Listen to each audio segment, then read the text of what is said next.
Hello and welcome to today's yoga question. I'm Lizzie Lassiter and joining us is Judith Hanson Lassiter. Hi, Mama. Hi, Lizzie. So congratulations on publishing your newest book, Yoga Myths. Is this your 10th book? It is. Wow. And accompanying the book to celebrate, we are opening a digital course that's also called Yoga Myths. So you can find both of those over here at lassiter.yoga. Mom, why did you write this book, Yoga Myths? Well, it was a dark and stormy night. No, a long time ago when I started studying yoga, I became fascinated with all the aspects of yoga, the physical, the mental, the emotional, the spiritual. And I was very interested in the anatomy part, and I wanted to be a better yoga teacher. So I applied to and was luckily accepted into physical therapy school. So I learned a lot of anatomy and a lot of kinesiology, which is the science of movement, because doesn't really help us as yoga teachers to know where the deltoid muscle is if we don't know what part it plays in the orchestra of movement. So I study this, love this, still continue to study and learn about it. And as I've taught over the last almost 50 years now, I've gone around and taught all over the place, and all over the world, all over the United States. And I find these repetitive themes that are taught, these ideas that are taught everywhere consistently about the body and asana. And I found that many of them were not consistent with what I had learned about the science of movement.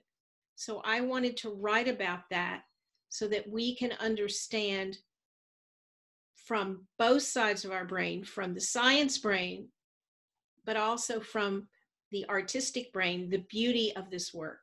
Where do you think that, or why do you think that these myths seem to replicate or live on in the yoga community? Well, you know what Buddha said when he was asked why? Yeah. He basically said, it's none of your business. But I will refrain from saying that. I really don't know. I think it is so pervasive in both sort of the exercise world, which touches up against the asana world. It's been taught to us since we were young. It's been repeated so many times, therefore it must be true. And strangely enough, a number of these very, if I may, sacred cows about how the body works are literally not in harmony with physiology and anatomy and kinesiology. All right, last question. I'm going to put you on the spot. What's one example of a yoga myth?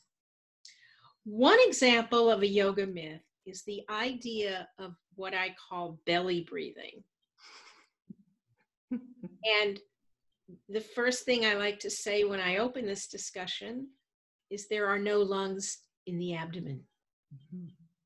They're only above the diaphragm. And so I've seen a lot of people do what they call belly breathing. And when I watch them do it, they don't move their rib cage. And if you really want the lungs to open, so you can breathe more fully, more completely, slower and longer, which is what pranayama is about, you have to move the rib cage because the lungs are the prisoners of the ribs. So I teach people how to use the rib cage and pacify the abdomen. And remembering that there's 60% of your lungs in the back body anyway, 60% behind you, in a sense. And so that's one of the myths that I write about in the book. All right, I can't wait for the book and for the course. Once again, you can find everything here, www.lassiter.yoga. Thanks so much, Mama. Thanks, Lizzie. Namaste. Namaste. And congratulations. Thank you.